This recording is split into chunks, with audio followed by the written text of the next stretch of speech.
una panadería, panes, pasteles, dulces, rollos, todo lo que es, a eso en conjunto se le llama parva.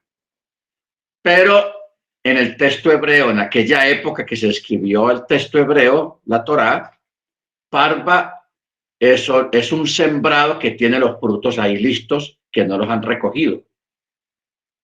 Pero están ahí listos para recoger. A eso se les llama parva. Entonces, por eso dice, si fuese consumida la parva o la mies o el campo, ciertamente pagará quien haya iniciado el fuego. ¿Ok? Baruch Hashem. Entonces, el verso 6 dice, si un hombre entrega a su prójimo dinero o objetos para que los guarde y sucede que esos objetos le fueron robados a la persona que los estaba guardando, y si el ladrón es hallado con esos objetos robados, pagará el doble. Si el ladrón no es hallado, el dueño de la casa se acercará a los jueces y declarará que él mismo no fue el que robó. Porque pronto el que guardó los objetos dice, no, usted me los trajo aquí para robárselos y acusarme a mí, hacerme quedar mal. Entonces él tiene que ir a los jueces. Esto es en caso de que no aparece el ladrón, no se supo quién fue. El dueño de los objetos irá a los jueces o a la corte y jurará de que él no fue el que robó estos objetos. ¿Ok? Por tanto, por todo asunto delictivo, ya sea un toro, un asno, una oveja, una vestimenta o cualquier objeto perdido acerca del cual se diga, este es, ante los jueces llegará la causa de ambos, y a quienes los jueces hallen culpable pagará el doble a su prójimo. A su prójimo. O sea, ustedes saben que hay gente astuta, aquí los llaman vivos, gente muy viva, que alguien en un lugar público se encuentra un objeto, un reloj, un anillo, una cadena, cualquier cosa, y entonces viene otro vivo y dice, eso es mío, sin ser de él, sino que la está pasando de vivo para adueñarse del objeto que encontró el otro. Entonces, eso es lo que está diciendo acá, de que este tipo de casos es llevado a la corte y la corte decide quién es el verdadero dueño, porque puede aparecer un vivo reclamando el objeto que es de él y también puede aparecer el dueño. Entonces existe la duda. ¿Quién es el dueño realmente? ¿El primero o el segundo? Entonces, ¿qué hacen? Lo que hacen es que llevan eso al caso a la corte, y la corte, bajo un juicio, determina de quién realmente son los objetos. Lógicamente hacen una investigación y hacen algunas preguntas claves a los dos acerca del objeto y traen testigos y todo eso. Y si la persona que no es dueño de los objetos, él tiene que pagar. No es que le van a decir, vea, eso no es suyo, ya acabamos de comprobar, vaya para su casa, descarado. No, sino que le cobran el objeto, se lo cobran, porque ese objeto de todas maneras tiene un dueño. ¿Ok? Tiene un dueño. Las cosas no aparecen así como así. Todo es de alguien. ¿Ok? Bueno, verso 9. Si uno entrega a su prójimo un asno o un toro, una oveja o cualquier animal a guardar, el animal muere, sea la oveja o el asno o el toro, es lesionado, es capaz que nadie, o sea, se los robas y que nadie lo... Un juramento entre ellos de que él lo está cuidando, entendió su mano, su dueño aceptará y este pagará.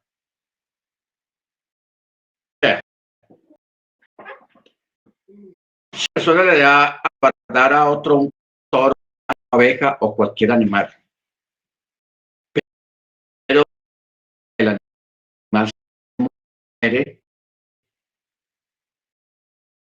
el precio, cualquier se lo lleva. Entonces, la persona haciendo justo de que no tenga que el animal o el animal, entonces es exhibido. Ahora, rabínicamente se establece que la persona quiere voluntariamente darle una compensación al dueño del animal porque el animal se murió estando al cuidado de este, porque lógicamente pues hay gente que no le pone cuidado a las cosas de los demás, que las tienen, no las cuidan de la forma de vida o no saben cómo cuidarla. Entonces la persona, cuando el animal muere, entonces se siente mal en su conciencia y quiere de pronto darle alguna compensación al dueño del animal que se lo dio a guardar. Ahora, si en el momento que el animal le pasa algo, el dueño del animal estaba ahí con el otro, el que le está guardando, entonces no hay ningún problema, ni hay acusación, ni hay una forma de pagar algo por cuanto el dueño del animal estaba ahí presente. Y él pudo haber lidiado la situación del animal porque él conoce el animal más que el otro. ¿Ok? Entonces, ahí sí no hay compensación, no hay pago alguno. ¿Estamos? Por eso dice el verso 10, un juramento al Eterno habrá porque el guardián deberá jurar en efecto que sucedió tal como lo afirmó y que él no extendió su mano sobre el animal para utilizarlo en su propio beneficio o para hacerle daño. ¿Ok? Entonces, el animal o el objeto sufrió un accidente, entonces será responsable por los daños causados por los accidentes. O sea, un ejemplo. Yo recuerdo hace poquito salió en la prensa una noticia donde una señora lleva su carro a un taller de mecánica para que le hagan una pequeña reparación. Y le dijeron, bueno, la reparación va a durar 3 días, venga dentro de 3 días por el carro. Listo, a los 3 días vengo. Sucede que al segundo día la persona con otras personas estuvo en un lugar, en un centro comercial, y allá vio parqueado su carro. El que tenían supuestamente en el taller, lo vio parqueado allá. Entonces la señora, por ejemplo, un caso de estos, se debe presentar una demanda al taller, porque ¿qué hace el carro? Supuestamente que debía estar en el taller en una reparación, ¿qué hace el carro afuera? Y fue que un empleado de esos vivos lo quiso andar en un buen carro y lo sacó y pensó que no lo iban a descubrir y sí lo descubrieron. Entonces, este tipo de casos, la persona, la mujer puede demandar al taller, hacer una demanda al taller por cuanto estaban haciendo mal uso de su vehículo y porque el vehículo no debía de estar en la calle, debía estar en el taller en reparación. ¿Ok? Bendito sea el nombre del Eterno. Entonces, por eso, si a usted le dan a guardar un objeto, un radio, un celular, un carro, una moto, una bicicleta, déjala quietecita. No la mueva, no la tome, no haga uso de eso, porque puede tener la mala fortuna de que se dañe en sus manos. Se dañe la moto o el carro o lo que usted tenga, se dañe en sus manos, entonces mejor dejarlo todo guardadito, sin tocarlo, porque ese es el compromiso, no tocar el objeto. ¿Ok? Baruch Hashem. Por eso dice, un juramento del Eterno habrá entre ambos de que no extendió su mano sobre la propiedad de su prójimo. Y su dueño lo aceptará y no pagará. Pero si le fue robado, pagará a su dueño, por no poner cuidado. Si fue lesionado mortalmente, entonces traerá testigos por el animal lesionado y no pagará. En caso de que la lesión que haya tenido el animal o el objeto haya sido sin su mediación, que él no tuvo nada que ver en ese asunto de la lesión. Si un hombre pide un objeto o un animal prestado a su prójimo y este objeto se daña o el animal se muere, no estando su dueño con él, ciertamente pagará por el objeto dañado. Pero si su dueño estuviera con él, no pagará, lo que vimos ahora. Si era alquilado, habrá venido a cambio de su alquiler. Si el objeto fuese alquilado. Entonces ahí ya viene una investigación para mirar a ver qué fue lo que pasó, por qué se dañó el objeto. Si fue que el objeto ya se iba a dañar y se dañó precisamente cuando estaba en manos del arrendador, o simplemente fue un descuido o un mal uso del objeto que tuvo el que lo alquiló, tanto sea el animal o sea un objeto. ¿Ok? Hermana Beatriz, ¿le va a decir algo?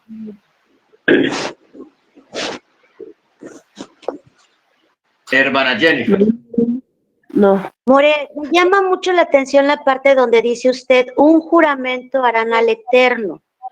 Cuando usted nos ha enseñado que no jurarás el nombre del Eterno. Así sea verdad, si te quieren creer bien y si no también. Esa parte me llama la atención, que harás un juramento ante el Eterno. Solo era eso, More.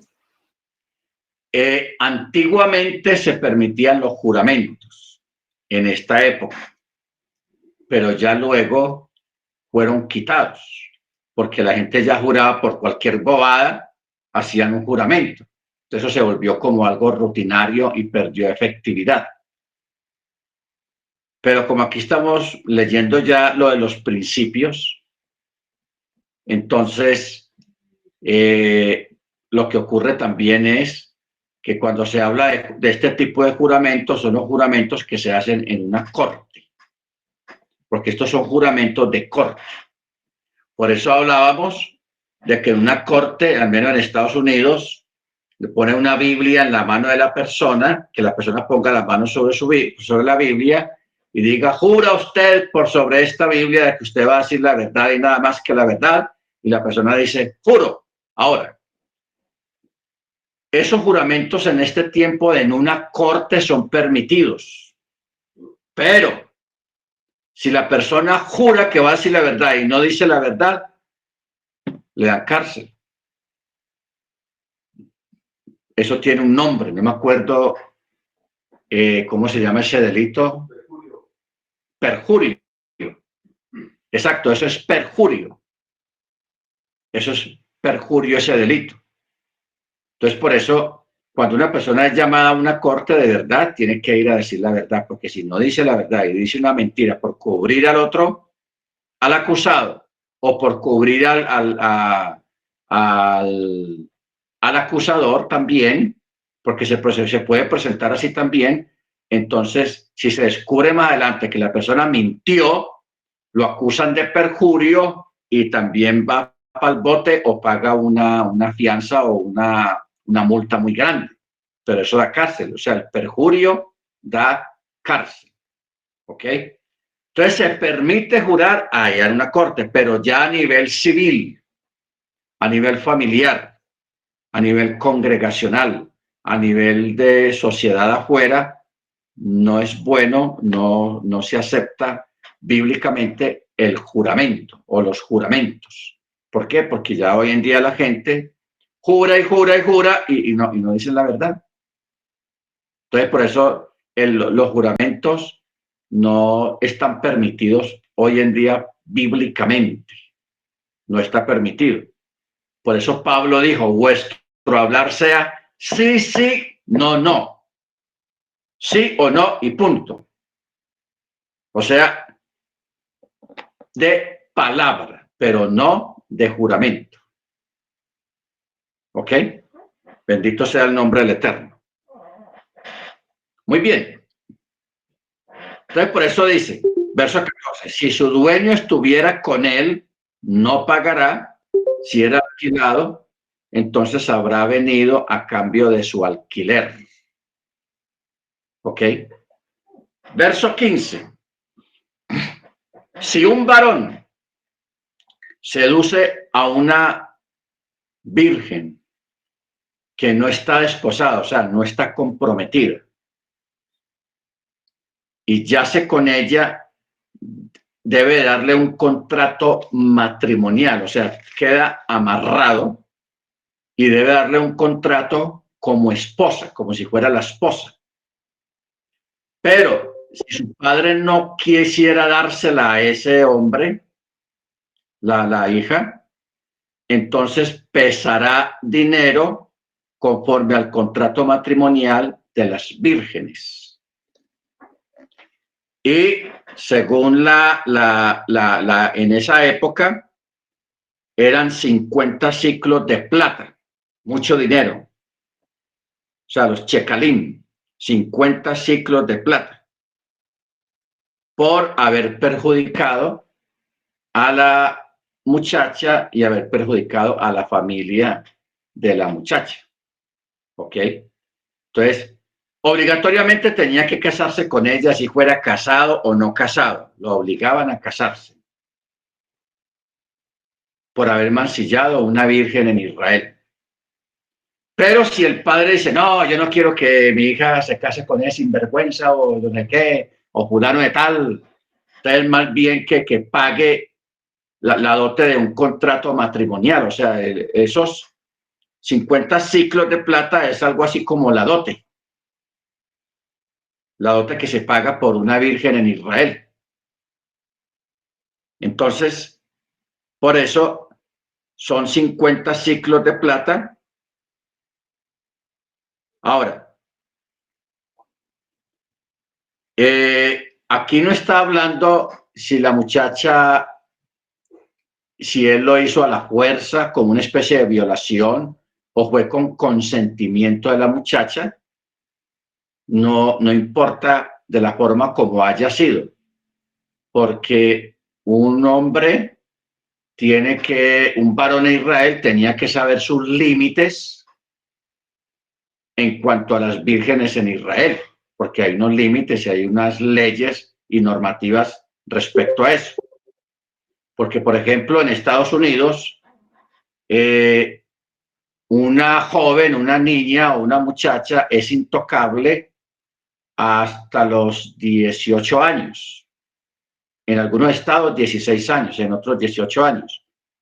Así haya sido con el consentimiento de la muchacha, pero esa muchacha es intocable en esa edad porque es considerada una menor de edad. Y eso allá en Estados Unidos da como 4, 5, 6 años de cárcel. Así sea con consentimiento, porque aquí no estamos hablando de una violación, sino que estamos hablando de una violación a la Torá, por cuanto está prohibido un hombre, no importa la edad que tenga, el acercarse a una menor de edad. Eso es un delito. Eso mismo está pasando aquí. Esa ley fue sacada basada en esto que estamos hablando acá. ¿Ok? Entonces, sí, porque dice, si un varón, verso 15, si un varón seduce a una menor de edad, a una muchacha virgen, que no está comprometida, porque si la muchacha estuviera comprometida ya, entonces ahí sí le aplican la ley a él, al varón y a la muchacha también, porque ya está comprometida y no debía de permitir nada con un varón porque ya tenía un compromiso. ¿Ok? Eso es algo parecido a lo que pasó con Miriam y Joseph. Ellos dos sí estaban comprometidos, pero no se había hecho la ceremonia bajo la jupa todavía. O sea, no se habían juntado todavía físicamente, pero estaban comprometidos. Y en la Torá, un compromiso es como si ya estuvieran casados. Es como si ya estuvieran casados. La muchacha es intocable, nadie se le puede acercar ni enamorarla porque ella ya tiene un compromiso. Entonces, el caso de Miriam y Joseph, cuando Miriam empieza a verse de la barriguita, que está en embarazo, y Joseph no sabe nada de lo que ha pasado realmente, entonces él dice, uy, y él sabe la sentencia que hay sobre ella, que ella tenía que ser lapidada, o sea, tenía que morir porque ella ya estaba comprometida. Entonces, él, para que no le hicieran daño, él más bien quiso dejarla en secreto, o sea, huir, irse para otro lado, para otro estado, para otro departamento, huir, para no enfrentar eso, porque el que hacía la demanda ante una corte era él, porque él era el afectado. Entonces ahí fue cuando intervino el Ruach y le dijo a él que no la dejara, que tranquilo, que de lo que ella hay en su vientre es del Ruach HaKodesh. Entonces ya él se quedó tranquilo ya en ese aspecto. ¿Ok? Entonces, por eso es muy importante tener en cuenta estos detalles y saber las leyes, hermanos, porque saber las leyes en cada país, en cada lugar, es muy importante. Yo recuerdo hace muchos años un hermano estaba en el trabajo y por allá le dio ganas de orinar, de echarle agüita a las matas y se hizo en un lugar, una orilla de la carretera, sin saber que al otro lado de los arbustos donde estaba habían casas. Entonces se puso a orinar. Entonces unos niños, unos jovencitos lo vieron y llamaron a la policía, porque allá es un delito orinar en la calle, sea en la calle o en el campo. Hay que buscar un lugar discreto donde no haya nadie realmente para usted hacerlo. Pero si hay gente, no lo haga porque eso es penalizado. Ese hermano tuvo que hacer un tiempo en la cárcel porque eso ya se complicó todo porque llamaron a la policía y como unos niños fueron los que lo vieron, entonces eso es un delito allá en Estados Unidos. ¿Ok? Aquí en nuestros países, en Colombia o en México, eso es un paseo.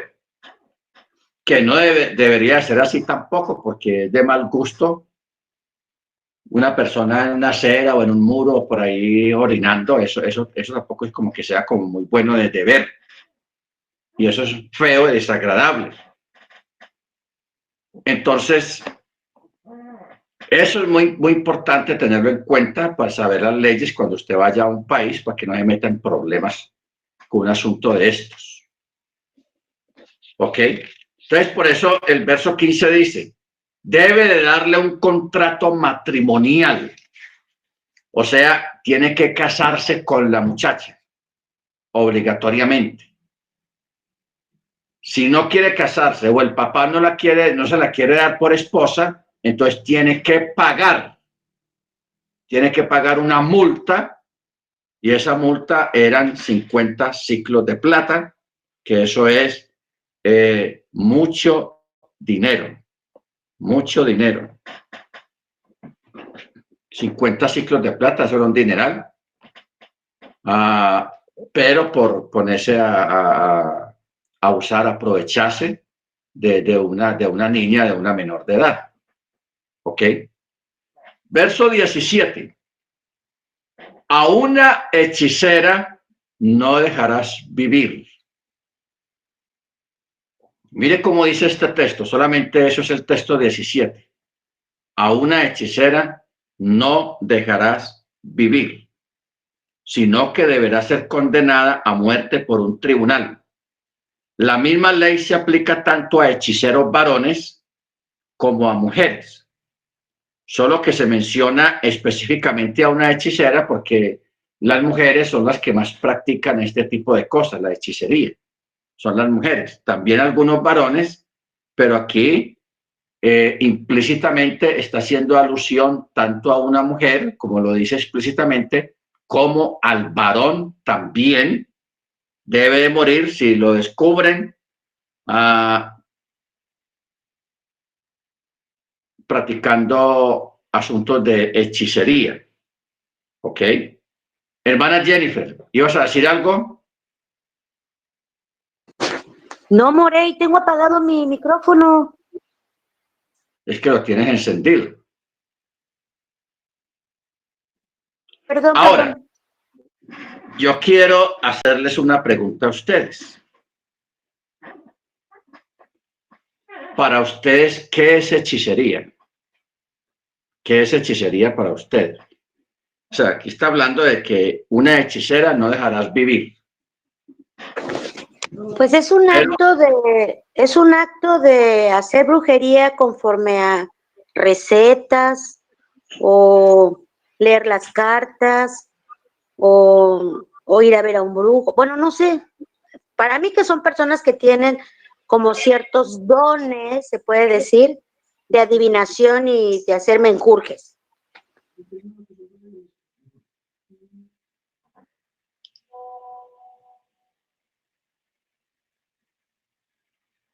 Ya. Aquí el hermano Ángel pone, en México está el artículo 177 de la ley, que se llama estupro. Estupro. A quien tenga relaciones sexuales con una persona, bueno, aquí la cosa está menor, mayor de 14 y menor de 18, obteniendo su consentimiento por medio de cualquier tipo de engaño, artículo 177, se le impondrá de 1 a 4 años de prisión y multa de 30 a 80 veces un salario mínimo, me imagino. Ahora, aquí hay una acotación en cuanto a esa ley en México, porque dice tener relaciones con una persona mayor de 14 años, o sea, entre los 14 y menor de 18. Se le llama estupro, según el artículo 177. Pero yo pregunto, si la niña o la persona es menor de 14 años, ¿cómo se llamaría ese delito? ¿También se llamaría estupro o se llamaría ya violación o acceso carnal o lo que sea? ¿Cómo se llamaría esa? Es violación, More. Es ¿Cómo? violación. Es violación. ¿Por qué? Porque es infante y después de los 12 en adelante es adolescencia. Entonces, todo tiene que ver cómo se dé la situación. Pero aun cuando haya sido con el consentimiento del adolescente de 14 años, es violación. Es violación. Ya no es violación después de los 18 años porque ya lo consintió y no es penado. Porque ella dice, no, no abusó de mí, yo quise.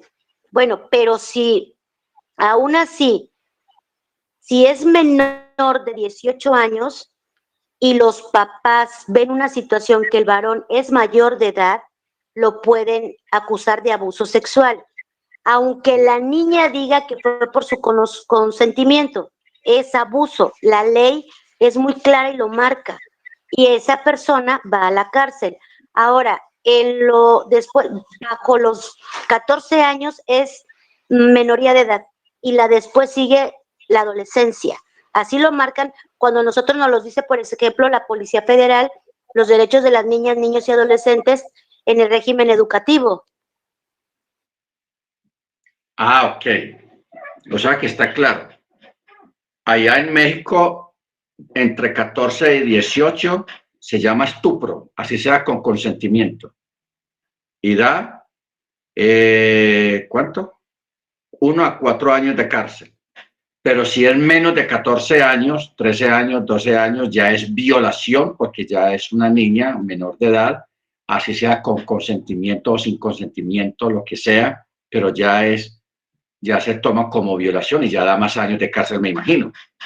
8, 10, 12 años de cárcel. ¿Ok? Está claro el asunto. O sea, esto es, hermana Grace. Sí, de todas maneras, una violación, pueden violar hasta una viejita y los meten a la cárcel. Ah, sí, claro, porque violación es violación, no importa Claro. la edad. Simplemente que ya en el caso de una menor de edad, pues es más grave Sí, por cuanto claro. es una menor de edad, de 14 años hacia atrás. Oiga, y contestando la pregunta que nos hizo de qué era la hechicería, Sí. pues la hechicería son rituales a demonios, donde ellos les piden a los demonios, a ellos los rituales que hacen les bailan, les hacen ofrendas, o sea, los invocan y a demonios, y esos mismos demonios obviamente son los que están con estas hechiceras haciendo prácticas de magia, adivinación, matar a personas a distancia y todo porque están en contacto con espíritus demoníacos. Ok. O sea, en estos tiempos modernos la hechicería se ha sofisticado y se ha modernizado mucho. A veces hay personas hoy en día que no distinguen un hechicero moderno. ¿Por qué? Porque los hechiceros tradicionalmente que uno tiene memoria son personas con el pelo largo, sin peinar, con un gorro aquí como brujos y tiene una nariz larga, aguileña, como de águila y todo eso. Entonces, es el concepto que la gente tiene de un hechicero, pero el hechicero hoy en día no tiene esa pinta.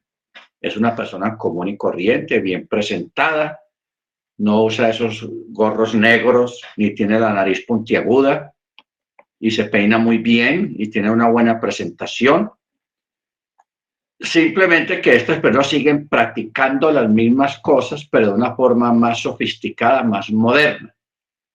Por ejemplo, los aquelarres, los que son los masones, los que son los llamados Illuminatis, los que son esos cofradías que hay en las universidades, o sea, grupos secretos, porque en todas las grandes universidades y en pueblos y en muchos lugares se forman grupos secretos que se dedican a cultivar un culto, donde tienen que ver aquelarres, círculos en el piso, invocaciones a los demonios, que hacer un círculo con sal, que hacer sacrificios, así sea de animales, un gallo, un gato, un perro, y en otros sacrifican seres humanos, pero ya eso lo hacen más en secreto porque se trata de seres humanos. Entonces, hoy en día hay un avivamiento de ese tipo de cultos, donde gente prestante, gente muy importante se mete en esos rollos porque son grupos, son familias o son cultos secretos entre gente pudiente o gente en las fuerzas militares o en la gente de los millonarios o en las grandes universidades. Se ve mucho de esos grupos secretos que no son masones, pero tienen ese tipo de aquelarres y de cultos y de sacrificios y de invocaciones, etcétera, etcétera. Entonces, eso actualmente está en auge y está en elevamiento, pero eso lo disfrazan como una logia, por ejemplo, la logia de los masones, la logia de los Illuminati, la logia de muchos grupos. Incluso hay grandes movimientos religiosos hoy en día que nacieron en ese tipo de grupos, ni nadie sabe. Yo ahora no me voy a poner a dar nombres de comunidades religiosas que nacieron en ese tipo de cosas, pero eso lo hay. Por eso uno tiene que tener mucho cuidado en qué grupo o con qué tipo de personas se mete uno a hablar, porque el brujo de ahora no es como la de antes, sino de gente sofisticada, gente elegante, gente bien presentada, que habla muy bonito, etcétera, etcétera, pero tienen este tipo de prácticas. ¿Ok? Por eso el texto dice, a una hechicera no dejarás vivir. ¿Por qué? Porque son personas que hacen mucho daño, porque la gente se inclina más por el mal que por el bien. ¿Ok? Se inclina más por lo malo que por lo bueno. Baruch Hachem. Entonces, por eso de que eso que sale tanto en YouTube, en Internet, y los mensajes que llegan por celulares, que te hago amarres, que te traigo el amado o la amada ya de una, te lo traigo de vuelta otra vez, que cómo conquistar a una persona de una, venga aquí que yo sé cómo, que tú coge una foto de la persona y póngala debajo de la almohada, o ponga una vela de tal color debajo de la cama, con una foto de la persona al lado, o un mechón de pelo, o algún objeto de la persona. Todo ese tipo de cosas, eso es brujería y eso es hechicería. No se metan ustedes en esos rollos. Que a fulano le dio resultado. No importa si le dio resultado y le está yendo bien. La pregunta no es si da resultado. Eso es hechicería y punto.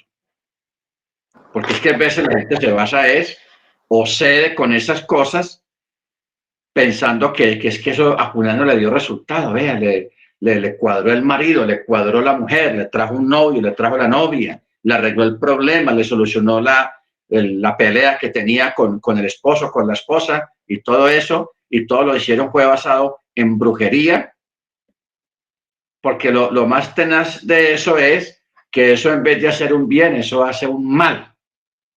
Porque ¿para qué uno tratar de retener una persona al lado de uno a punta de brujería?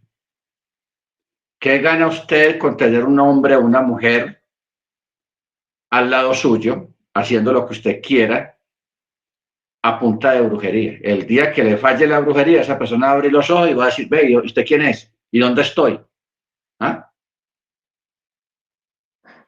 Y ahí terminan las cosas. Bendito sea el nombre del Eterno. Entonces, por eso no hay como el libre albedrío y no hay como la libertad. No hay como la libertad en el Mesías. ¿Ok? Bendito su nombre. Ahora, también todo esto, porque es que la hechicería o la brujería abarca muchas cosas. Abarca muchas cosas. Que eso es bueno que uno entenderlo para uno no caer en asuntos de hechicerías o de brujería sin darse cuenta, porque uno de pronto dice, entonces eso es hechicería también. O sea, la rebelión también es hechicería. O sea, al rebelarse, la rebelión también es hechicería. ¿Rebelarse a quién? A la autoridad. Rebelarse a los padres. Hacer otro tipo de situaciones o actuaciones que tienen que ver con rebelarse. ¿Ok? O sea, hay rebeliones que no son malas. Por ejemplo, cuando un pueblo se rebela contra un dictador que está tratando mal a la gente, eso no es malo. La gente se está sacudiendo o llegó el momento de quitar una dictadura. Pero cuando hablamos de rebelarse a la autoridad porque quiere ser la autoridad, o sea, suplantar la autoridad, pues ahí ya no es bueno. Pero también la hechicería tiene que ver con cierto tipo de oraciones o de invocaciones, de oraciones que se hacen en voz baja. No sé si usted recuerda antiguamente los que sobaban los pies, cuando alguien se torcía un tobillo y dice, vaya donde don fulano de tal, para que le sobe el pie o le sobe la mano. Y sí, la persona iba como podía, cojo o con la mano quebrada o descompuesta, iba allá y la persona untaba una crema en la parte afectada y empezaba a susurrar palabras, a hablar bajito. Entonces la gente decía, esa persona me puso a susurrar ahí, yo no entendía nada, pero ya me curé, quedé bien. Ese señor o esa señora sabe sobar. O sea, eran llamados los sobadores del barrio, el que sobaba. Esa gente, cuando hace esos susurros, a veces son oraciones, no oraciones al eterno, al cielo, no, sino que son oraciones que se hacen a los demonios para que el demonio haga el milagro de arreglar el pie o la torcedura o el mal que la persona tenga. O sea, susurrar. Por eso usted ve a veces a algunos endemoniados, no todos, algunos endemoniados se lo pasan susurrando, hablando solos por allá en una pared o sentados en una cama y están susurrando cosas, y eso son oraciones que los mismos demonios les enseñan para que ellos la estén repitiendo y repitiendo y repitiendo y repitiendo. ¿Ok? Entonces, esa es una parte de lo que es el concepto o de lo que es la forma de practicar la hechicería, haciendo invocaciones, como también haciéndolo a través de artes mágicas. O sea, practicar lo que es la magia, porque la magia y la hechicería están conectadas. O sea, usted a veces ve en videos en YouTube de magos que realmente hacen unas cosas tenaces ahí. Esa gente que se cambia de vestidos ahí delante suyo, en medio detrás de una tela, y en segundos se cambian un vestido.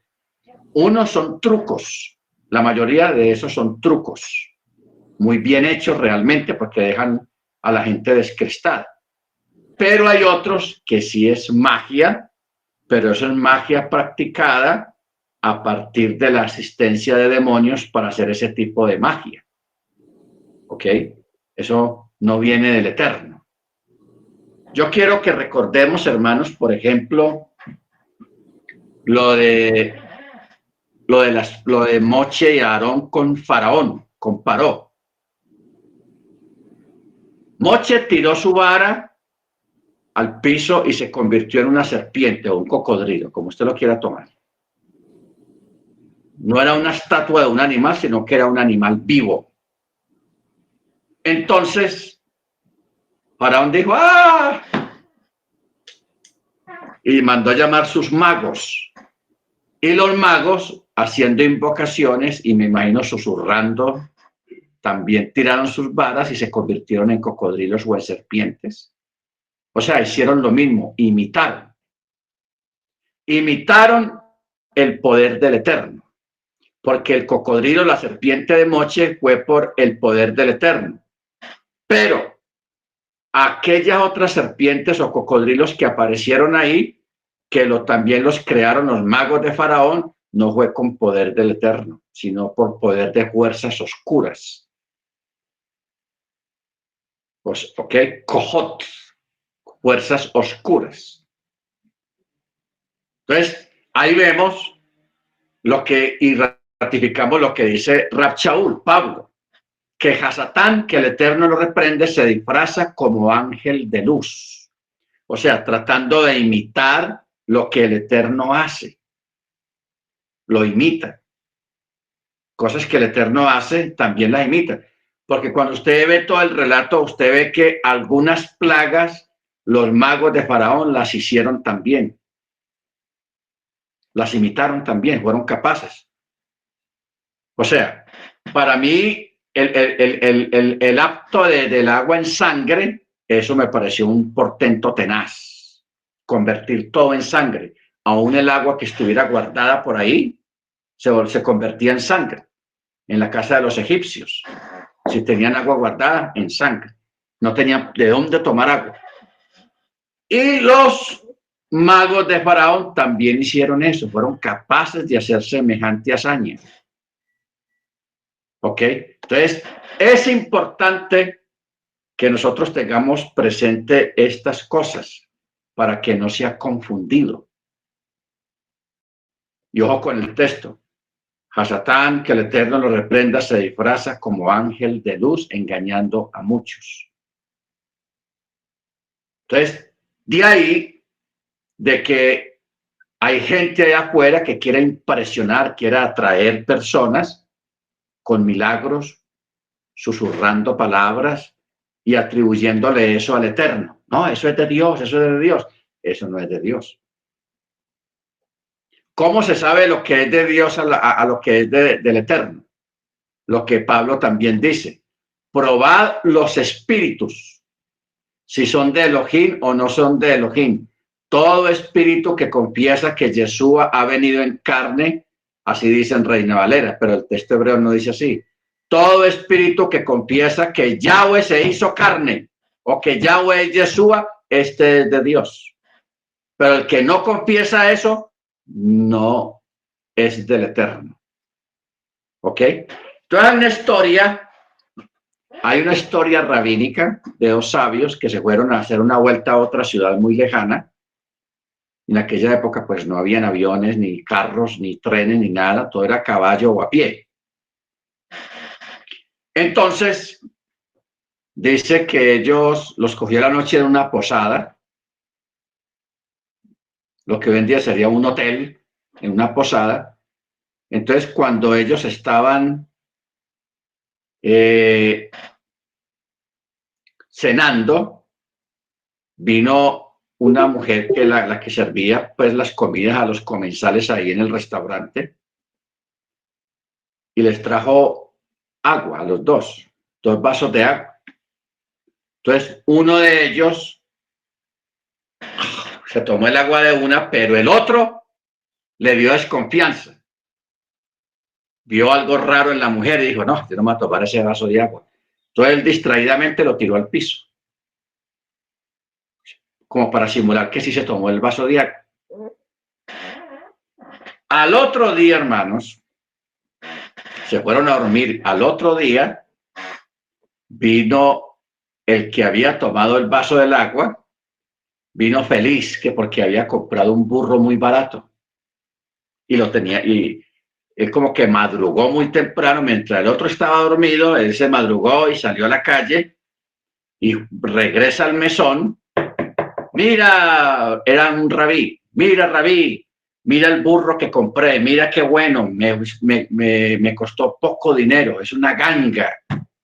Una ganga, y feliz el hombre con el burro. Entonces el otro le dijo, monta el burro, móntate sobre él. Y el otro, listo, se montó sobre el burro. Entonces el otro, el que no tomó el agua, cogió un vaso de agua y se lo tiró al burro. Se lo tiró.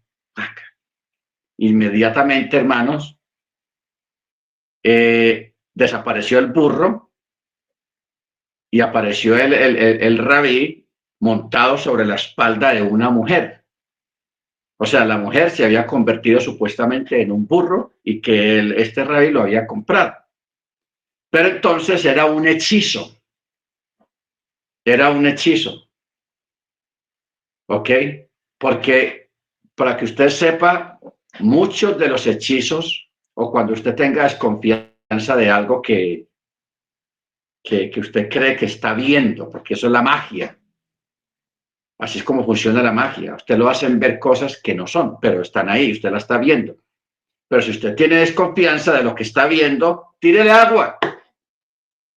Coja un vaso de agua y tírele agua. No hay necesidad de echarle un baldado de agua o mucha agua, solamente que eso que usted cree que está viendo o tiene desconfianza, con que tenga contacto con el agua, se va el hechizo. Se desaparece el hechizo inmediatamente tirándole agua. Así hizo este rabí con el otro. Le tiró agua al burro y cuando menos piensa desapareció el burro y apareció la mujer ahí en el piso y el otro montado sobre la mujer como si fuera un caballo, un jinete. Entonces, claro, el otro quedó preocupado y hizo el ridículo delante de la gente porque eso fue en la calle. Porque él pensaba que había comprado un burro y bien barato. Entonces, todo este tipo de cosas, hermanos, es bueno uno establecer y probarlos. O sea, antiguamente y aún todavía se pueden probar con agua. Pero hay otras cosas que no basta el agua, sino que hay que hacer la prueba que dice Rab Shaul, probad los espíritus, si son de Elohim o no son de Elohim. Por eso es que aquí tenemos la consigna. Yahweh es Yeshua y Yeshua es Yahweh.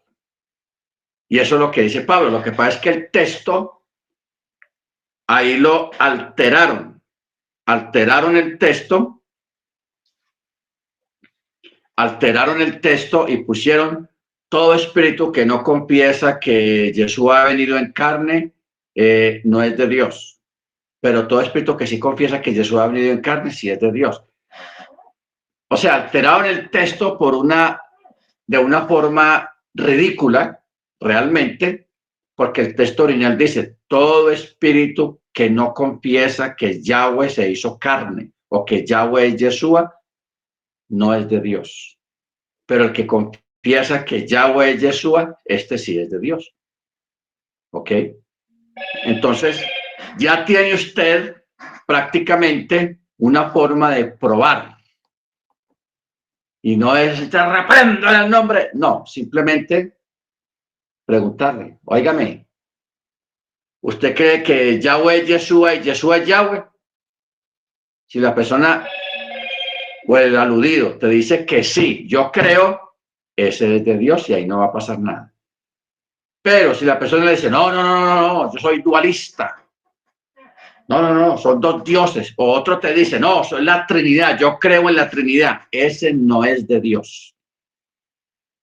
No importa que tenga la misma Biblia en la mano que usted tiene, no importa que haga lo mismo que usted hace, el asunto es lo de adentro, el espíritu que hay en la persona. ¿Ok? El espíritu que hay en la persona. Baruch Hashem. Mire usted hasta dónde hemos llegado con este verso 17. A una hechicera no dejarás vivir. Punto. Nos lleva al Brit Hadashah, porque en este tiempo eso de afuera está lleno de espíritus de error, de espíritus demoníacos. Hoy en día ya los demonios ya no se manifiestan como lo hacían antes, con rostros feos, con gente horrenda, horrible. Ya eso pasó. Ya ahora en este tiempo todo es sofisticado. Usted puede ver una persona, Biblia en mano, bien presentado, con unas palabras bien bonitas, que habla bien de Dios, que habla bien de la Biblia, pero pruébalo. Óigame, señor predicador, ¿usted cree que Yeshua es Dios? ¿Es Yahweh? Esa es la pregunta clave. Si la persona te dice, no, yo creo en la Santísima Trinidad, Dios Padre, Dios Hijo, Dios Espíritu Santo, tres personas y un solo Dios verdadero, que ese tipo de expresiones no las sabemos todos. Eso no es de Dios y eso es lo que Pablo dice allá en las cartas, probad los espíritus. Entonces, ya prácticamente tenemos dos formas de probar los espíritus.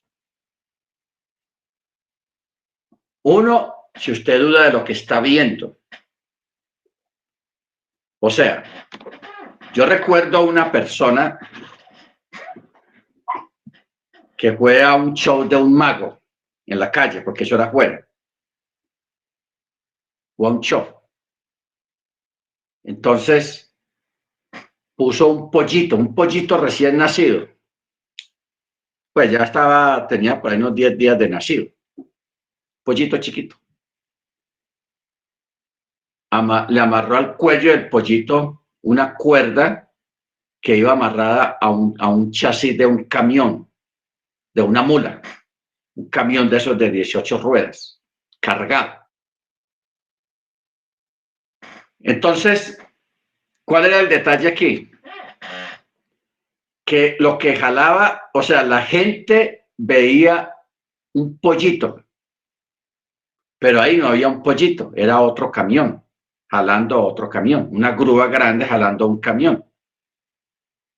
Pero a través de esas cosas, de esos hechizos, la gente veía un pollito.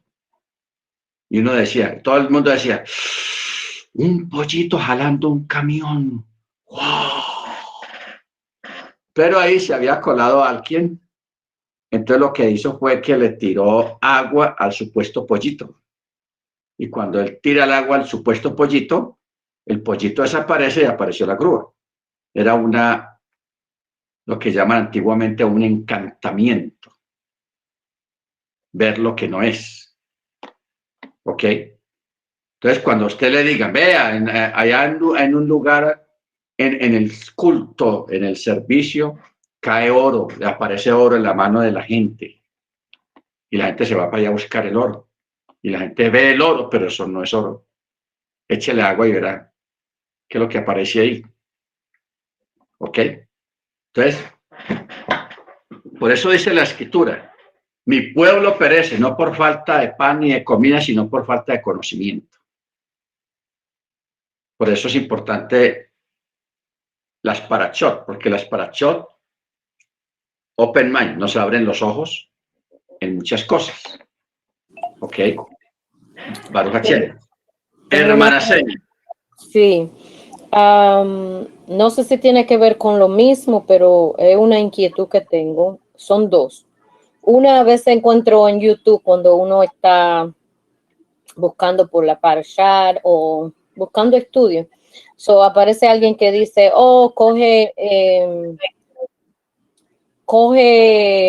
canela y la soba en la mano en un malte. Eso es brujería, ¿verdad?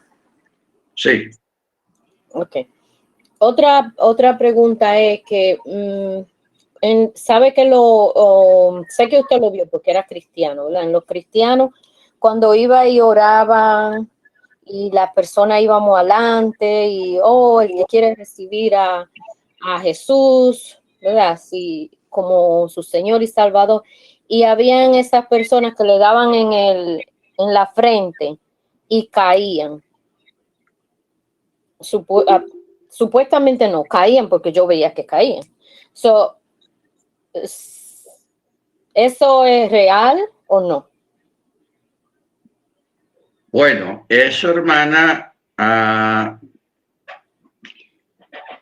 no vamos a hablar mucho de eso ahora, pero eso hay que merece otra clase y otra enseñanza para dirimir acerca de esos tipos de eventos y de cosas. Pero la palabra no funciona así en esos términos ni de esa manera, sino que buscan textos de base para justificar muchas cosas que hoy en día se hacen. ¿Ok? Baruch Hashem. Okay. Pero ya en este caso de lo que estamos tratando, de lo que aparentemente es y no es, o sea, la magia, la hechicería, la manipulación mental, eso es lo que está a la orden del día en este tiempo. Esto no tiene que ver con la Pero ya de eso, yo sí traté una vez acerca de ese tema, lo que usted está planteando, hermano, pero no creo que podamos hacerlo esta tarde, para que podamos avanzar un poquito con la parachá. Ok. Amén. Amén. Bueno, entonces, hermanos, es importante tener en cuenta todos estos detalles. O sea, Pablo dice que está ya en operación la actividad o el ministerio de la iniquidad, con actos engañosos, con manipulación mental de las masas, como lo hizo Nimrod en su tiempo, porque Nimrod fue el primero, cuando el texto dice allá en Génesis, Nimrod, gran cazador delante de Yahweh. Ese texto, cuando uno lo lee y uno no sabe, uno dice, wow, este Nimrod era de Dios, porque dice gran cazador delante del Eterno, de Yahweh. Así dice el texto en Reina Valera. Ese texto lo manipularon, lo cambiaron, porque en el original dice gran cazador de almas. O sea, manipulador de almas. Cazaba las almas de las personas para manipularlas. Eso es lo que sabía Nimrod. O sea, él dirigía las masas, controlaba pueblos, pero lo hacía a través de la hechicería, a través de magia, a través de muchas cosas. Él aprendió esa ciencia y luego varios dictadores a través de la historia también lo hicieron. Hitler, Napoleón, los Césares en Roma, los emperadores en Grecia también hicieron mucho eso. Algunos emperadores chinos también hicieron eso, manejaron esa ciencia de enceguecer a la gente y llevar a la gente a morir en esas guerras por la ansia y la sed de conquista y de imperio que tenían estas personas. ¿Ok? Llevaron los pueblos a desbocarse en guerras inútiles que no traían sino muertos y tragedias. Hermana Beatriz. Hermana Beatriz. Bueno, sigamos. Verso 19. No, verso 18. Todo el que yazca con un animal ciertamente morirá. No solamente la persona, sino el animal también tenía que ser muertos por la abominación que estaban los dos. Por eso dice, su sangre estará sobre ellos. Verso 19, el que sacrifique a los dioses será exterminado, salvo al Eterno, exclusivamente. O sea, si una persona, siendo creyente en Torá, en Yeshua, y empieza a sacrificar a otras divinidades, a otros dioses, a través de la idolatría, esa persona será exterminada. Solamente se permite que haga sacrificio, oblación o oración al Eterno exclusivamente, porque el Eterno es el verdadero Elohim, porque todos los otros dioses son dioses falsos y detrás de esos ídolos hay un demonio. No hay un Dios ni una divinidad, sino que hay un demonio, porque Pablo lo dice, detrás de cada ídolo hay un demonio. Entonces la persona, pensando que está adorando a San Gullito, a San no sé quién, y a un ídolo por ahí, y realmente está adorando es a un demonio que está detrás de ese ídolo, ante quien la persona está presentando sacrificios.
El castigo aplicable. De igual modo, en este caso, La frase dice, si lo humillas de cualquier modo, expresa una amenaza como diciendo, eventualmente recibirás tu merecido si lo haces. ¿Por qué? La respuesta se da en la segunda cláusula. Pues si él clama a mí. Ojo con esto está interesante. Voy a volver a leer el texto. Verso 22.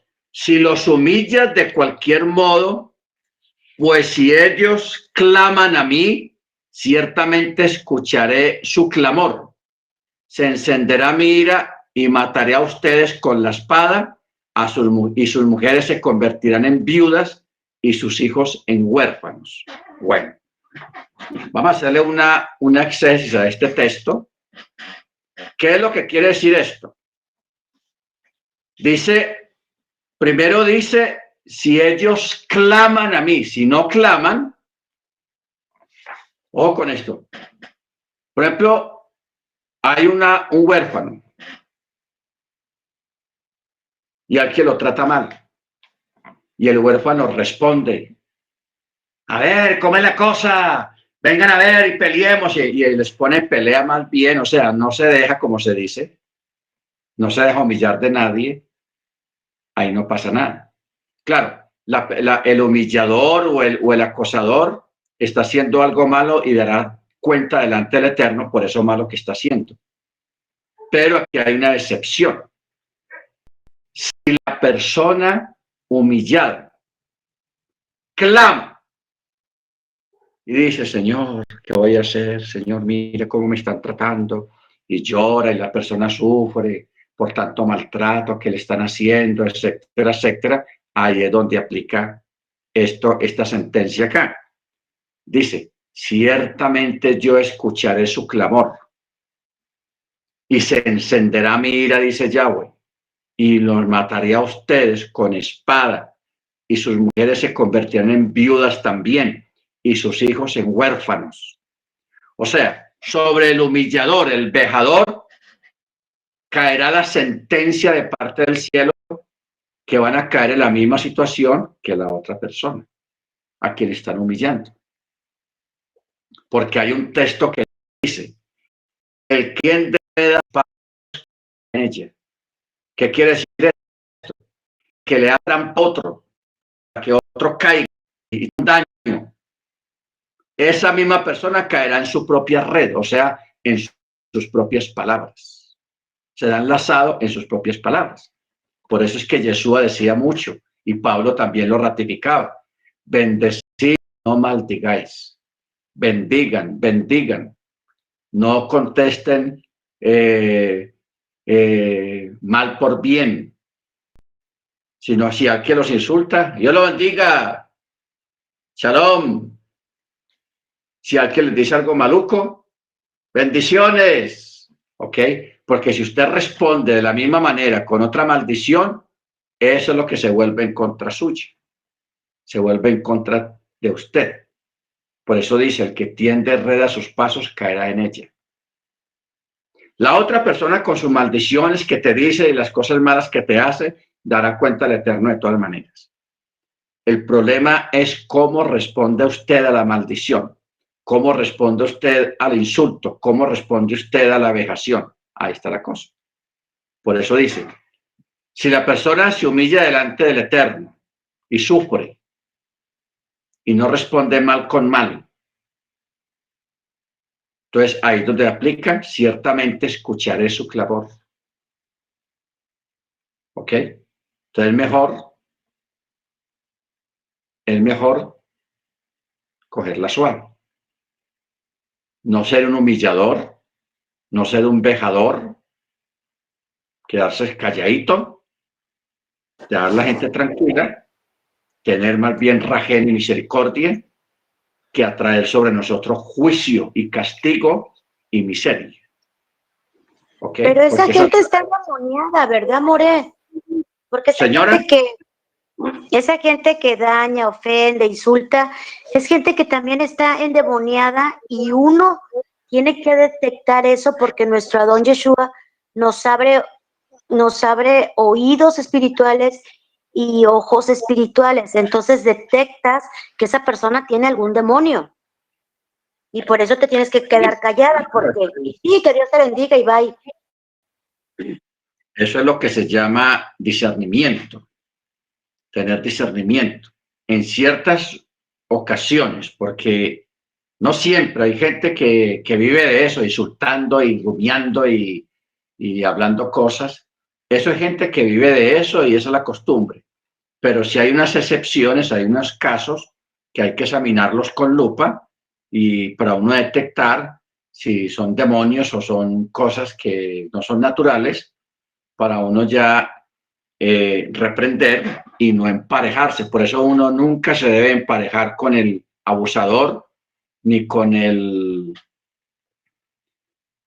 maltratador. No se puede uno emparejar con este tipo de personas porque a veces uno sale perdiendo, sale uno igualándose a la otra persona. Entonces, ¿para qué? Es mejor cogerla suave y apartarse. Verso 24. Cuando prestes dinero a mi pueblo, al pobre que está contigo, no actuarás hacia él como un acreedor. No le impondrás interés.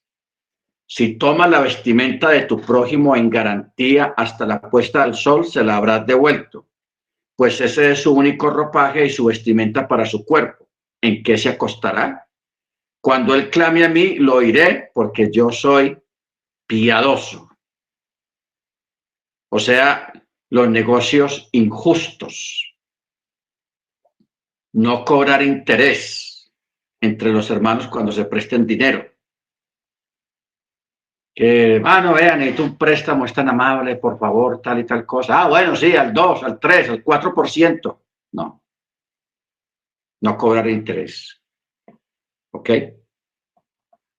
Y antiguamente, el verso 25 dice, si tomas la vestimenta de tu prójimo en garantía de algún préstamo, de algún trabajo o de algún pacto, recuerda que los talit, o sea, el manto, o sea, antiguamente, en la época antigua, incluyendo la época cuando Machía estuvo aquí en la tierra, los talit eran costosísimos, o sea, un manto que usaba el judío era muy costoso y era muy indispensable dentro de la vestimenta de la persona, porque eran de tela gruesa, muy bonita tela, eran costosísimos. Entonces mucha gente a veces ponía en garantía para sellar un pacto o devolver un préstamo, ponían como garantía el talit o la espada. Entonces, ¿qué pasa? Que la persona que recibía el talit como garantía no podía quedarse con el talit esa noche porque muchas veces el talit le servía a la persona de abrigo o de cobija para pasar la noche. O sea, se envolvía porque los talí eran cadol, eran grandes, y se envolvían en él y con él se protegían del frío y lo usaban como cobija en caso de que estuvieran en una mala situación viviendo en la calle o en cualquier lugar. Entonces, por eso dice el texto, pues ese es su único ropaje, su vestimenta para su cuerpo. ¿En qué se va a acostar? ¿Cómo se va a cobijar? Y si la persona clama a mí, yo lo oiré porque yo soy piadoso. ¿Ok? Yo soy piadoso. Entonces, por eso es que usted recuerda que los soldados romanos, ellos rifaron el manto de Yeshua, porque era grande de una pieza, o sea, no era de varias piezas cosidas, sino de una sola pieza. Y si el manto era de una sola pieza, era más costoso. Alguna vez, algún día vamos a encontrar en los evangelios sinópticos o en algún otro libro cómo consiguió Yeshua su talit. Porque ese talit que tenía Yeshua era especial y era costoso. No olvidemos que el manto de Yeshua es un tipo del manto que Jacob le fabricó a Joseph, el manto de colores. La diferencia es que el de Joseph era de colores, que ese manto lo rasgaron los hermanos de él, mataron un animal y lo untaron de sangre y se lo llevaron al papá para decirle que una fiera había matado a Joseph. El talit de Yeshua sí fue ensangrentado con su propia sangre, pero mire que los soldados no lo dañaron. Solamente la profecía dice, y sortearon entre sí mis vestidos. Porque de todas maneras, Yeshua, desde que llegó a de Caifás, ya le habían quitado casi toda la ropa. Solamente le quedaba el manto, el talit. Y eso fue que llegó con él hasta allá al madero, y eso fue lo que los soldados romanos se rifaron entre ellos. Para no partirlo en 4 pedazos o en varios pedazos, dijeron, no, vamos a rifarlo, que uno se quede con él solo. ¿Ok? Muy bien. Verso 27. Al juez no maldecirás, y al líder de tu pueblo no maldecirás. Así que los mexicanos, suave con AMLO. Más bien oren por su presidente. Y aquí los colombianos oremos por Duque. Bendito el Eterno. Aquí lo dice la Biblia. Al juez no maldecirás y al líder de tu pueblo no maldecirás. ¿Ok? Porque el juez, en este caso un juez, representa la mano, la espada del Eterno. Eso es un juez. Por eso en Estados Unidos, en varios países, le tiene un respeto sumo a los jueces. ¿Por qué? Porque un juez representa la espada del cielo, es la mano de Dios, así dicen, la mano de Dios. Tu ofrenda de plenitud, ni tu ofrenda líquida demorarás. Al primogénito de tus hijos me entregarás. Ojo como dice. Dice de tus hijos, no de tus hijas. Porque hay alguna comunidad, algún lugar que enseña que habla también de las niñas primogénitas. No, aquí está hablando directamente del varón primogénito. Está hablando en términos de varón. Por eso dice, el primogénito de tus hijos me entregarás. Así harás con tu toro, con tu ovino. Durante un periodo de 7 días estará con su madre y en el 8º día me lo entregarás. No habla del niño varón, sino de los animales primogénitos. Porque aquí está hablando del ovino, el toro, donde dice que el animalito recién nacido, estará 7 días con su madre y el 8º día lo entregarás. ¿Ok? Baruch Hashem. O sea, esto es interesante. Es interesante cuando habla del primogénito. Más adelante, pues nos vamos a dar cuenta de que el niño primogénito de una casa podía ser redimido. Podía ser redimido. O sea, los padres pagaban un precio por el niño para si querían quedarse con él. Si ellos no se quedaban con él y lo querían ofrecer al Eterno, porque es del Eterno todo primogénito, entonces ellos a los 7, 8 años llevaban al niño al templo y se lo entregaban a los sacerdotes.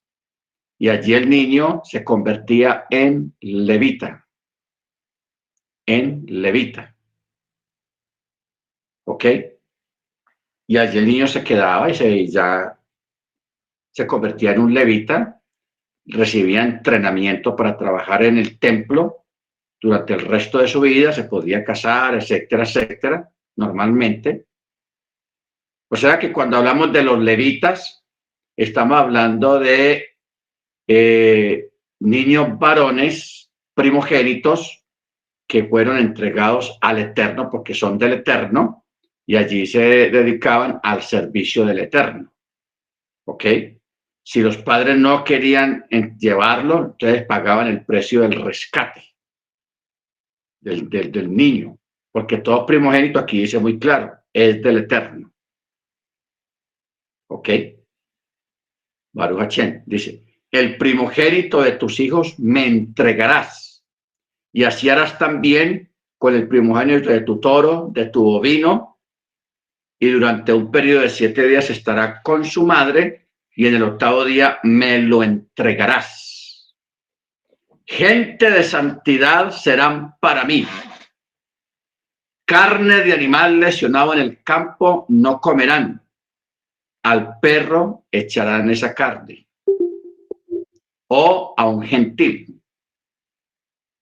¿Ok? Ahora, yo quiero, hermanos, que nosotros no adquiramos malas costumbres de Torá, porque la Torá puede llevar a malas costumbres. ¿Ok? Nosotros no tenemos por qué llegar allá. Me explico. Para un judío ortodoxo, una persona no judía es un perro. Ellos lo consideran un perro, o sea, lo peor que hay en este mundo. Así sea una señora elegante, recatada, pero si no es judía, es una perra. Para un judío ortodoxo. A pesar de que el Eterno más adelante empezó a rectificar esas cosas, suavizar el vocabulario en ese sentido, muchos ortodoxos se quedaron con ese vocabulario y por eso existen peyorativos de parte del judío ortodoxo hacia los no judíos. Una palabra despectiva que ellos tienen es goy. Goy. Este goy. O sea, cuando un judío lo quiere insultar a usted, le dice este goy. O le dice una palabrota en hebreo, o en inglés, o en otro idioma, porque hay palabrotas hebreas también, que no se pueden repetir por aquí. Bueno.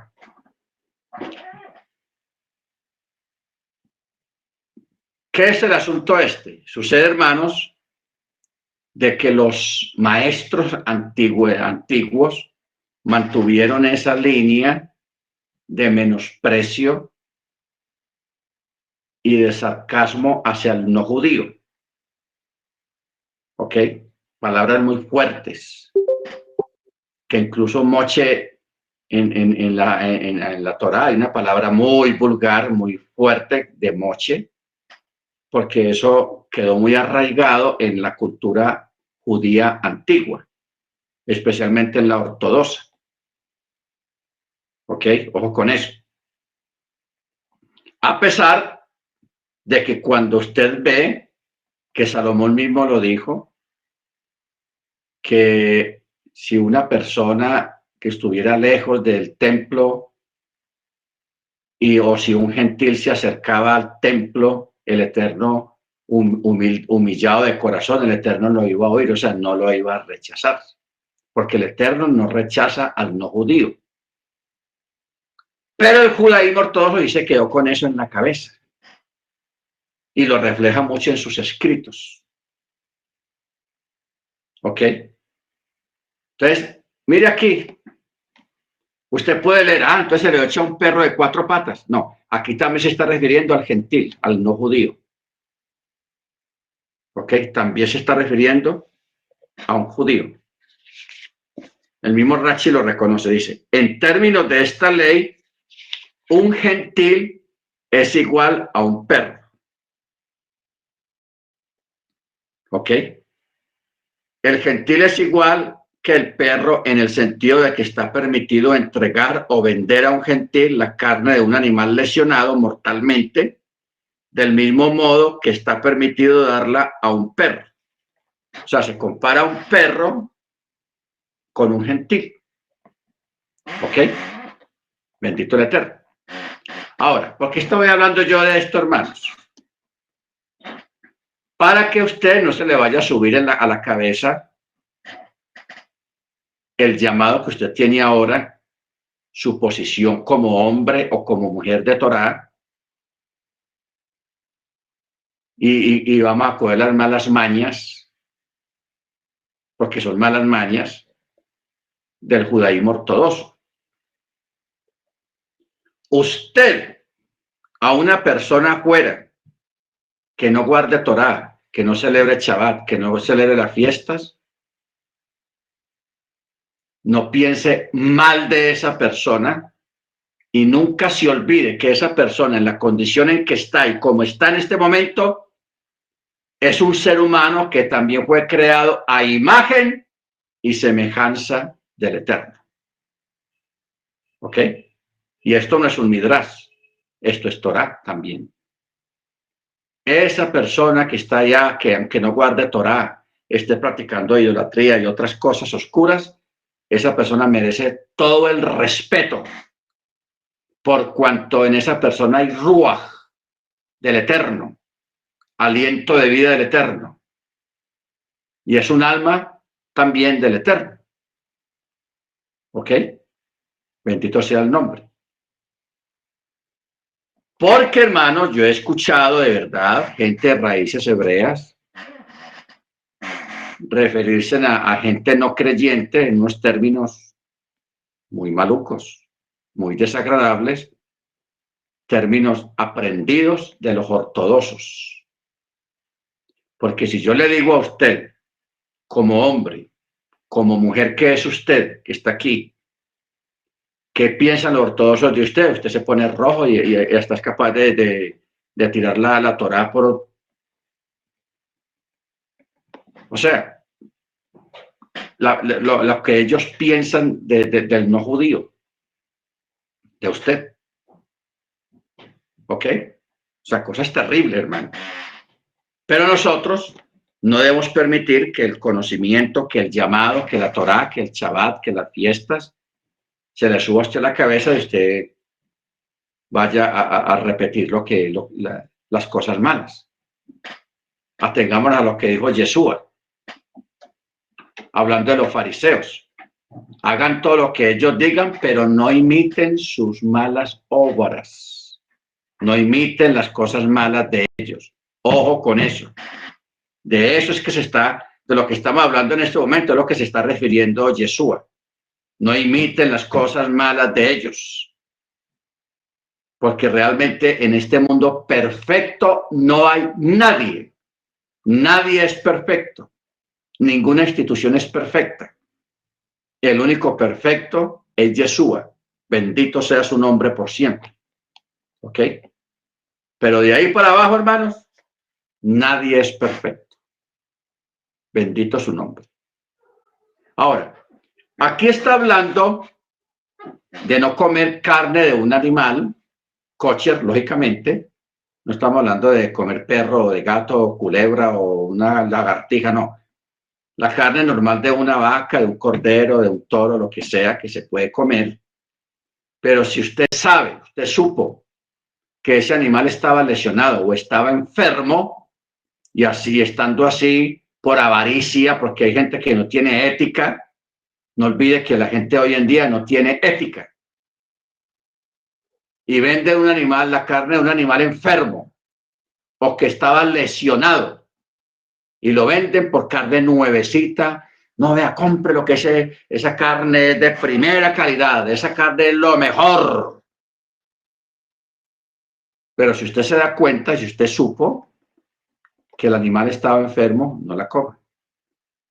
No, tampoco vaya a ponerse a pelear allá con el vendedor, el carnicero. Tampoco, no, simplemente no la coma. Échesela a los perros o regálesela a una persona menesterosa que necesita comer.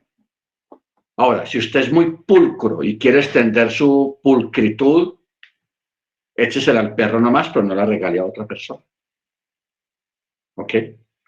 Como tampoco, ojo, No, esta carne que compré, vea, 5 libras, todo lo que me costó 5 libras y no la voy a poder comer porque entonces se la voy a llamar al hermano, también creyente de la comunidad, y le dice, hermano, venga, le tengo un regalito, tengo una carne para que usted la consuma con la familia. Tampoco, porque ese hermano es creyente y tú te estás aprovechando de su ignorancia. Eso es una falta a la Torá. ¿Ok? O sea, seamos correctos en todo lo correcto. Pero lo que usted no consuma por santidad de la Torá, no haga que otro lo consuma por ignorancia. ¿Estamos? O sea, no engañar a nadie, no engañe a otro, ni se lo venda con engaño. Hermano, vea, tengo una carne, hermano, nuevecita, y usted le mete el cuento. Como buen vendedor, vea, nuevecita, es buena, venga que yo se la vendo a mitad de precio. A mitad de precio se la vendo, como quien dice, bueno, no la puedo consumir, pero no le voy a perder el dinero tampoco. Eso no es correcto. Eso no honra la Torá, ni honra al Eterno, ni honra la santidad de la Torá. Ok, no haga eso. Que arriba hay uno que ve todo y te castiga. Ok, Baruch Hashem. Verso 30. Gente de santidad serán para mí. Carne de animal lesionado en el campo no comerán, al perro la echarán. Capítulo 23. No aceptarás un reporte falso. No pondrás tu mano con el malvado para ser testigo fraudulento. No irás en pos de la mayoría para hacer mal. ¿Para dónde va la gente? ¿Para dónde va Vicente? ¿Para dónde va Vicente? ¿Para dónde va la gente? No piense como piensa la mayoría. Sea usted independiente hasta en su forma de pensar. ¿Ok? Tenga discernimiento. No irás en pos de la mayoría para hacer mal y no responderás sobre un litigio cediendo a la mayoría para pervertir el juicio. No concederás distinción al menesteroso en su litigio, o sea, la parcialidad, la imparcialidad. Si encuentras el toro de tu enemigo o su asno extraviado, no le dé pata. Ciertamente se lo regresarás. Le harás el favor. Si ves el asno de tu enemigo caído debajo de una carga, ¿te abstendrás de ayudarlo? No, ciertamente ayudarás junto con él. ¿Ok? No pervertirás el juicio de tu necesitado en su causa. De una palabra falsa te alejarás. Al inocente y al justo no ejecutarás, pues yo no absolveré al malvado. No aceptarás soborno, pues el soborno ciega a los videntes y corrompe las palabras justas. Al extranjero no oprimirás. Al extranjero no oprimirás. Ustedes conocen el alma del extranjero porque ustedes fueron extranjeros en la tierra de Misraim. 6 años trabajarás tu tierra y almacenarás su cosecha, y en el 7º la harás cesar y la dejarás yerma, y los necesitados de tu pueblo comerán, y el sobrante que dejen lo comerá la fiera del campo. Así harás con tu viñedo y con tu olivar. Aquí está hablando del Shemitah, de dejar descansar la tierra al 7º año. 6 días harás tus labores, pero el 7º día te abstendrás a fin de que descansen tu toro y tu asno y se recupere el hijo de tu sierva y el extranjero. Verso 13. Sean cuidadosos en todo lo que yo les he dicho. El nombre de dioses ajenos no mencionarán, ni será escuchado a causa de tu boca. Bueno, vamos a detenernos un momentico acá, porque nosotros en esto estamos como pelados. ¿Por qué? Porque tanto los hermanos en México como aquí en Colombia vivimos dentro de una cultura muy religiosa católica, donde a las avenidas, a los montes, a los corregimientos, a los pueblos, a las veredas, les ponen nombres de ídolos. En nombre de ídolos. Y eso es un problema para nosotros. ¿Dónde queda la dirección? No, la dirección que hay allá en la Morena, yo no sé qué, con la Quinta. La Morena. Aquí arriba donde yo vivo hay un alto, que es la autopista, que se llama el Alto de la Señora. Yo le digo la Señora, pues ya ustedes saben cómo se llama la Señora. El Alto de la Señora. Hay pueblos aquí en Antioquia y en el país que tienen nombre de ídolos. ¿Ok? Que comienzan por ese, San yo no sé qué, San yo no sé qué, y aquí hay pueblos, pero así hermanos, con nombres de ídolos. Y todos comienzan con San. Y usted sabe lo que acabamos de leer acá. Sean cuidadosos en todo lo que yo les he dicho.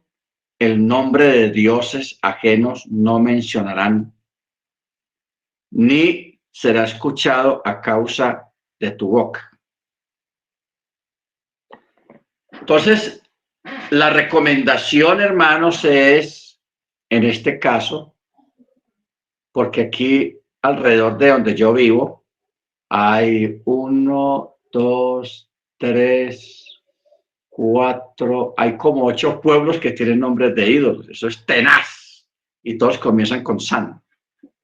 Sangullito, Sangullita, San Pesar.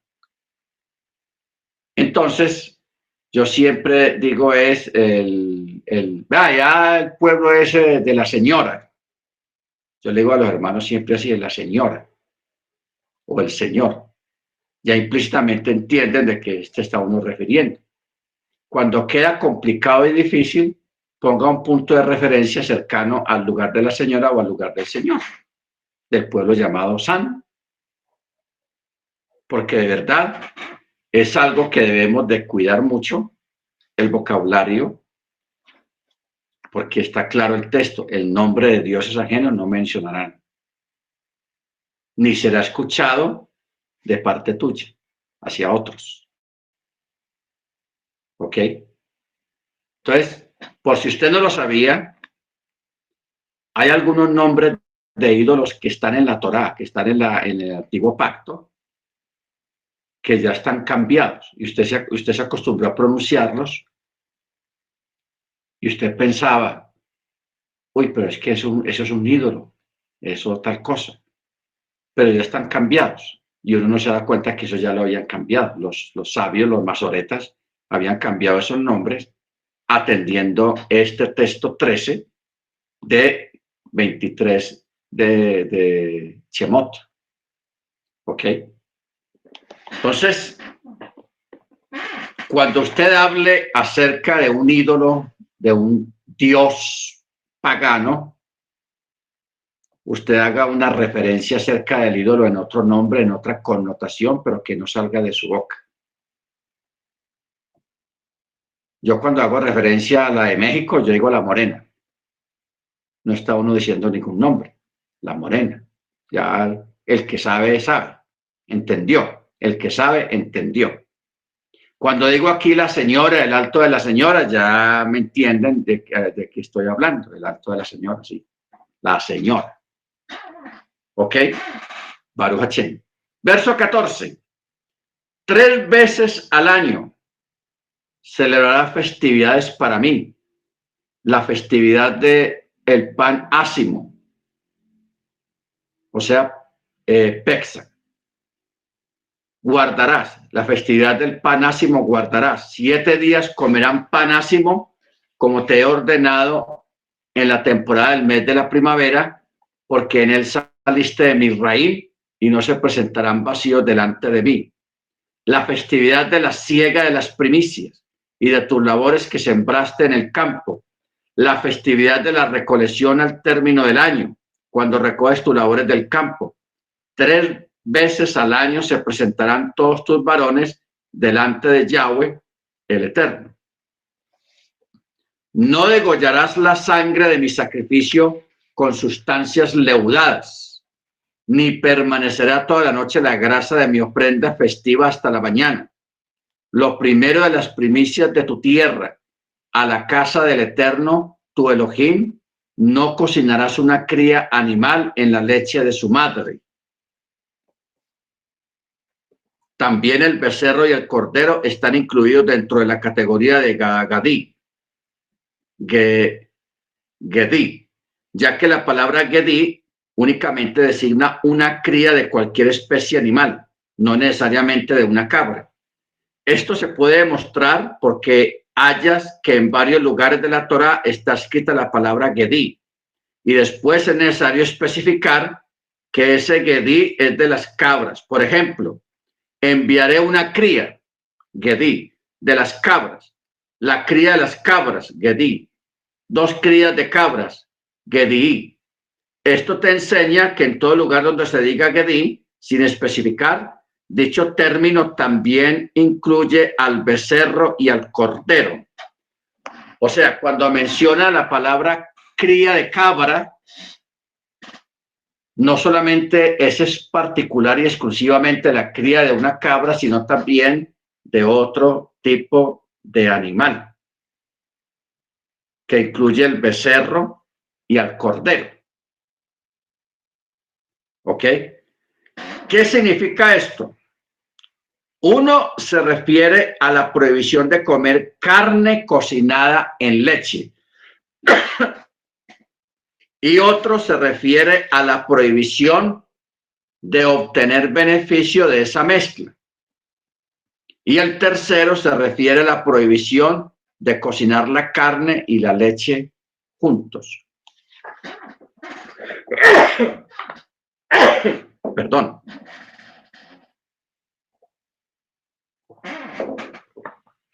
Muy bien. ¿Qué significa esto, hermanos? Primero, que carne y leche no se deben de cocinar juntos. Pero tampoco se deben de consumir juntos la carne y la leche. Lo primero es en obediencia al Eterno. Y lo segundo es por salud. Porque cuando una persona come carne y leche al mismo tiempo y lo digiere el organismo, la sangre de la persona se pone más gruesa, más espesa, porque eso es lo que produce la ingestión de carne y leche al mismo tiempo. Engruesa la sangre. Y si una persona tiene colesterol, tiene las venas tupidas por colesterol o algún otro elemento, a la persona le puede dar una trombosis, le puede dar un paro, un derrame cerebral, porque la sangre no circula bien por el cuerpo, por esa combinación de alimentos, por esa combinación alimenticia que está teniendo en ese momento. Entonces, mire usted que el mandamiento tiene una connotación científica y de salud, pero también tiene una connotación de obediencia cuando dice no cocinarás una cría animal en la leche de su madre. O sea, la leche y la carne, no. ¿Ok? Por eso dice,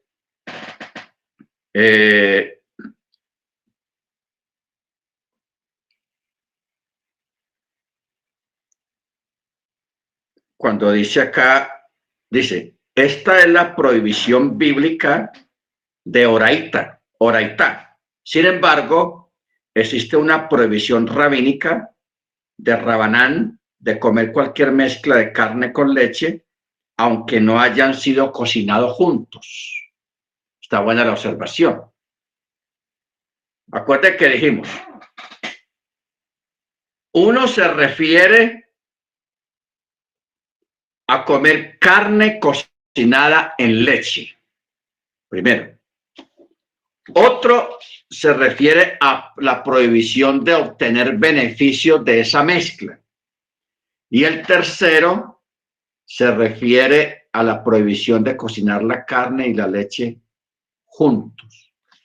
En este caso de consumirlos juntos.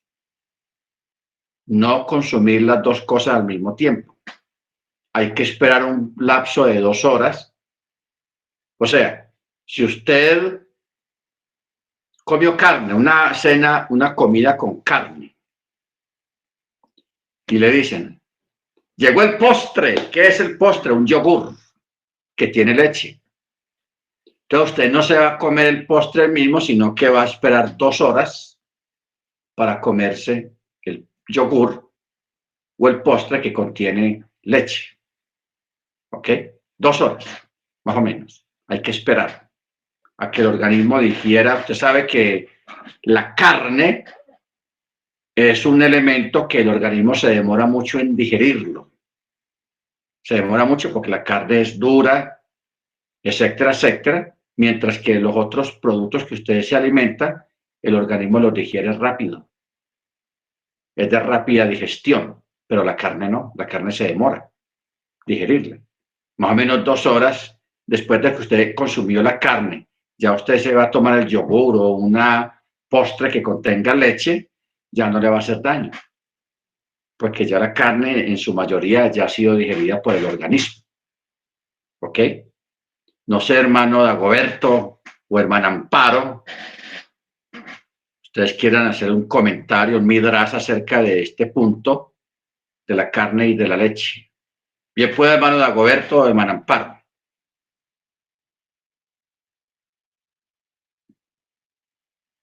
Shalom, brother. Shalom. Pues generalmente, para que haya un metabolismo adecuado, se puede hablar hasta de 6 horas, sobre todo cuando son productos como este tipo de proteínas, las carnes, eh, y como generalmente pues uno consume o carne en las comidas, el yogur es, como usted bien lo dice, postre, se habla pues médicamente un adecuado metabolismo para este tipo de productos hasta 6 horas. Probablemente ya después de las 2 horas, como dice el hermano, pues ya va avanzando bastante el metabolismo, pero para que haga el completo tránsito gastrointestinal, para ese tipo de proteínas se puede hablar hasta de 6 horas, brother. Pues 6 ya horas. con respecto, sí, señor, con respecto a esto, según la Torá, bueno, brother, tengo una pregunta. ¿Se asocia solo a las carnes rojas o digamos al pollo también? O A eso iba yo. O sea, el sí, hermano está haciendo una apologética. Yo había dicho, pues, yo me baso en lo que dice el texto acá, que los sabios dan 2 horas. Pero yo quería llegar a esa parte que usted está hablando, la acotación que está haciendo en cuanto a qué tipo de carne es, porque si es una carne de pollo o carne de gallina y hay otro, todo depende del tipo de carne, porque hay unas carnes que son muy duras, que el organismo se demora más en digerirlos. Por ejemplo, la carne de pollo o carne de gallina son carnes, llamémoslas blandas, que son de fácil digestión. Pero hay otro tipo de carnes, de carne de res, que son de más fuertes, más duras para la parte de la digestión. Entonces, si es pollo, lógicamente, pues puede ser menos el tiempo que se pueda tomar para consumir el postre, llamémoslo postre, algo que contenga leche. Y ya cuando uno mismo se da cuenta de lo que uno está comiendo, porque hay unas carnes que son procesadas de una forma tal que son blandas, son blanditas, las cosas de una manera tal que quedan bien blanditas y no le van a dar mucho trabajo al organismo para la digestión. para el procesamiento. Mientras que hay otras carnes que son muy duras, muy fuertes, entonces si se va a demorar, como usted dice, puede llegar las 6 horas de espera para consumir algo que contenga leche. Usted tiene razón en eso, porque el asunto Perdón, está de carne. Sí, hermano, perdón.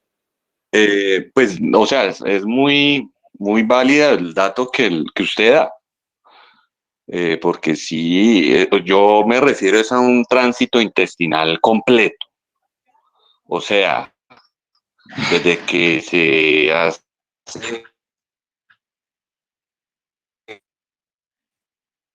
el proceso de mastión, va por el esófago, estómago, cuando sale ya todo el producto del estómago y que pasa ya. Sí, se le fue la voz, hermano Dago.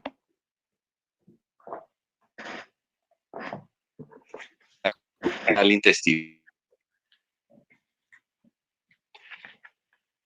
Se va delgado, la voz, la señal. se habla en ese proceso de ese tránsito mientras se metaboliza o se tritura como tal el alimento en 6 horas, como usted viendo. El tránsito intestino grueso, la respectiva absorción de nutrientes, ahí son 6 horas.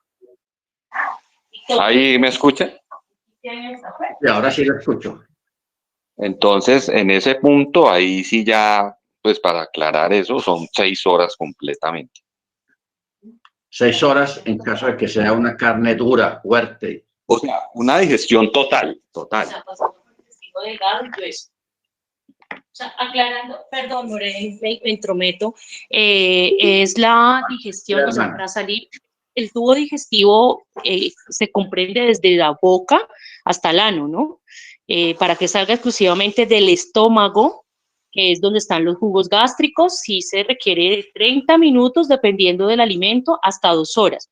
Las carnes rojas, como ya el More lo había dicho, son 2 horas, pero para hacer una digestión total, donde pasa por el intestino delgado, el intestino grueso y pues se evacúa completamente, es un promedio de 6 horas.